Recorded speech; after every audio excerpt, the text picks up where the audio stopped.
আগে এই ভিডিওটা দেখেন, তারপর আমি কিছু কথা বলতাছি। ভাই বসেন বসেন। রিপন হেনে হনছে রিপন, আমি ওই পাশ থেকে বিড়িটা খাই আসি, তুই এখানে বসে। আচ্ছা ঠিক আছে ভাই। হ্যাঁ কও।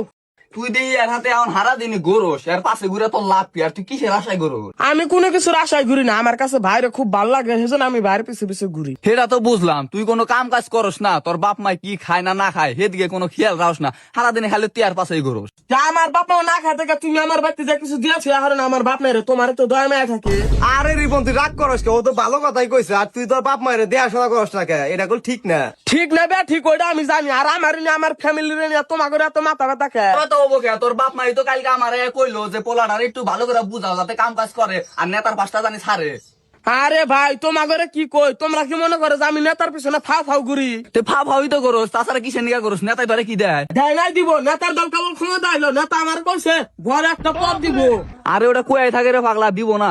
আরে ভাই তুমি কিছুই জানো না, নেতা আমার কালকে অফিসে ডাকছে পদ দিবার নিকা। পদটা পায়ে গেলি আমি পায়ের উপর পাও তুলে খামো, আর আমার বাপ মা রাজার হালে চলবো। এসম খালি তোমরা চা আছে দেখবা। দিলি তো ভালো, কিন্তু আমার মনে হয় দিব না। হ্যাঁ তোমরা তো চাও যে আমার পদটা না দিক, তোমরা তো আর আমার ভালো চাও না। তুমি আমার কালকার পরের দিন থেকে দেখো আমি রাজার হালে চলাফেরা করুম। আমার পাঁচ দেওয়া ওয়াল টাইম 10-15 জন করে পোলান থাকো জায়গা। The next day. এই সাফ করবে নাকি, সাফ করবে নাকি? কার কার বাড়ি এরকম তুই ও নেতাই তাহলে তোর এই পদ দিছে, বাহ। ভিডিওটা কিন্তু খুব সুন্দর হয়েছে। ভালো লাগলে লাইক করে দেন, আর না ভালো লাগলে ফলো করে দেন।